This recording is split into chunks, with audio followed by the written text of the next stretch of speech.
Welcome to the Deep Dive. We're here to cut through the noise and bring you insights on topics that genuinely shape our lives. You know, those big kind of nagging questions that pop up sometimes, like what really makes a friendship last? Or how do you chase success without, completely burning out? Or even, when is it actually okay to put yourself first? Today, we're diving deep into something called everyday philosophy. It's an approach that tries to pull these really profound ideas out of the clouds, out of abstract thought, and bring them right into your daily life. Our mission today is pretty straightforward. We're going to unpack some wisdom from our source, everyday philosophy, life's big questions. We want to show you how this way of thinking isn't really about finding definitive answers. It's more about equipping you to navigate life's complexities, maybe with a bit more clarity. And that's exactly why this is so relevant for you listening right now. Because look, life throws these huge puzzles at us, right? And this isn't about finding one single perfect solution for everything. No, it's really about exploring what our source calls tensions. Tension. Yeah, tensions. Think of them as that fundamental push and pull we all feel. Those conflicting desires or duties or emotions we live with every single day. Like maybe wanting security, but also really craving freedom. Or valuing your ambition, but also needing to prioritize family. Okay. That's Understanding these inherent paradoxes, these human things, it's actually an incredibly valuable tool for navigating the modern world. It gives you a framework, a way to make sense of your own experiences, rather than just feeling, well, overwhelmed by them all the time. Okay, so let's really get into this then, this idea of everyday philosophy. Because when you hear philosophy, I think a lot of us picture like dusty old books or really obscure academic debates, maybe. Right, the ivory tower image. Exactly. But this sounds totally different. It takes those huge, timeless questions and what brings them into your kitchen, your office, your relationships. Absolutely, that's the key. What's so powerful here is how it deliberately moves away from just theoretical chat. So instead of asking, what is the abstract nature of good? Everyday philosophy grounds itself firmly in your practical lived experience. How does that work in practice? Well, it asks things like, what does it mean to be a good friend in this specific situation? Maybe your friend's having a rough time, but you're also completely exhausted yourself. Or how do I possibly balance my work responsibilities with my personal well-being when both feel just as urgent? It's about taking those big abstract concepts and making them immediately relevant to the actual dilemmas you face. It turns deep thought into, well, a practical tool for living. And it's that grounding, that connection to real life that lets us tackle those questions we all kind of wrestle with, right? The ones that maybe sit quietly in the back of our minds, but really shape our choices. Can you give us some more examples, the ones the source highlights that really feel like, well, our everyday experiences? Oh, definitely. The source dives right into these super relatable questions.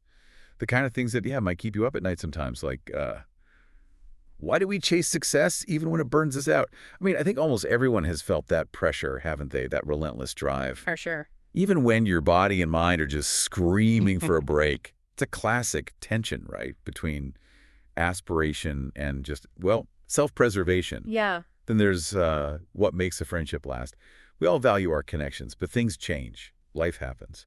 And we sometimes wonder, what are the real anchors? What keeps people together over the years? That's so true. I mean, thinking about it, these aren't just academic exercises. They're deeply human things. And another one that I know I've wrestled with, and I bet many listening have too, is it ever selfish to put yourself first? Oh, absolutely. We get so many messages about self-care on one hand and then our responsibilities to others on the other. It's a real tug of war sometimes, isn't it? It absolutely is. And if we connect this back to the bigger picture, it just underlines that these really are questions we all wrestle with quietly. You might not always say them out loud or even fully form the thought, but they're there, simmering away under the surface. And the profound impact, as the source puts it, is that hearing them explored aloud can feel like someone turning on a light. Turning on a light. I like that. Yeah, imagine that feeling. Suddenly this murky worry you had or this vague sense of unease, it just clicks into place because someone has articulated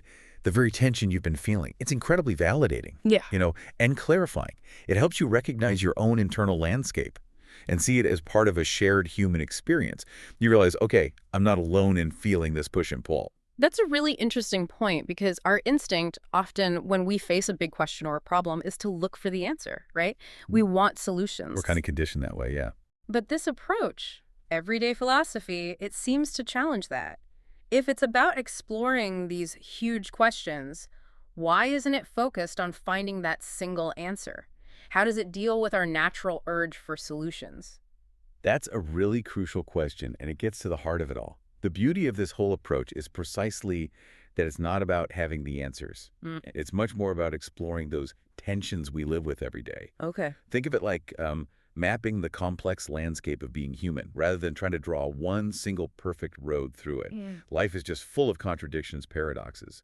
And if you try to force a simple answer onto a really complex tension, you often end up oversimplifying things or ignoring really critical parts of your experience. Can you give an example of that? Sure, think about that internal conflict between, say, pursuing a massive career goal and wanting to dedicate more time to family. Right, a common one.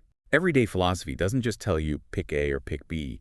Instead, it prompts you to explore deeper. Like, what values are really driving my ambition right now? Is it about external validation or something internal? What does family time actually mean to me beyond just counting the hours? How do these different choices impact my sense of integrity or my long-term happiness? So it's about the process. Exactly. It's about consciously navigating your specific version of that tension. Understanding the values underneath, seeing the potential trade-offs from maybe multiple angles. The real benefit isn't finding some magical solution to these often unresolvable conflicts.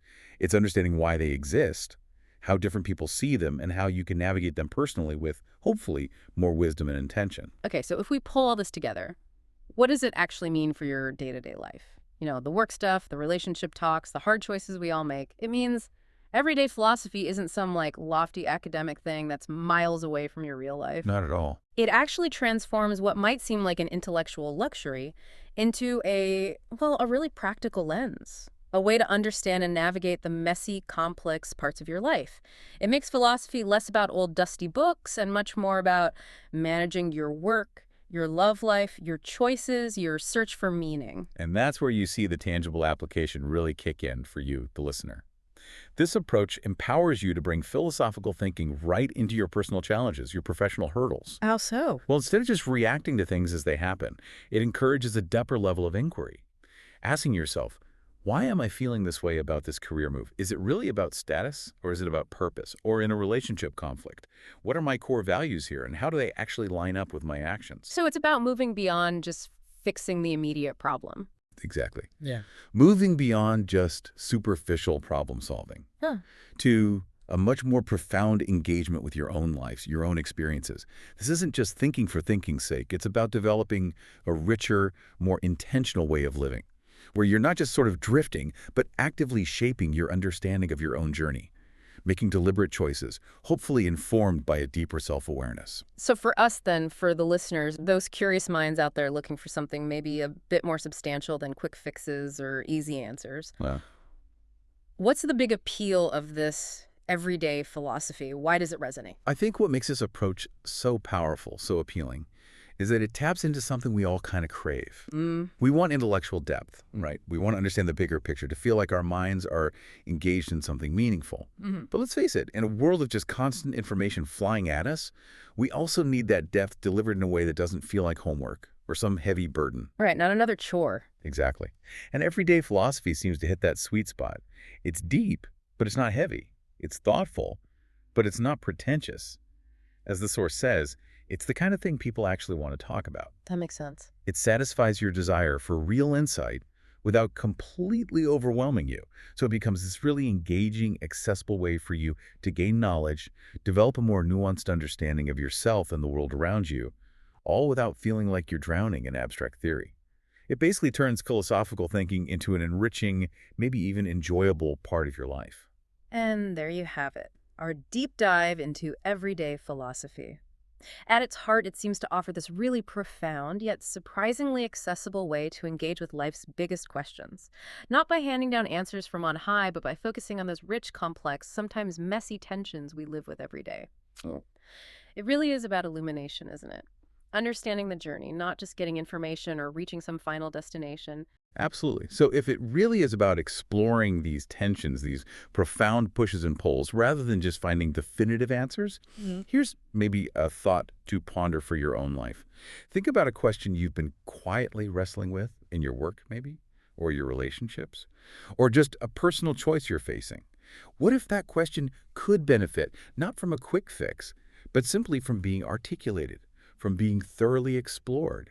What underlying tension might reveal itself if you just gave it the space to be examined, without pressure for an immediate solution? That's a powerful thought to sit with. A great place to leave it. Thank you for joining us on this deep dive. Keep asking those big questions, keep exploring those tensions, and we'll be back soon to help you unpack even more.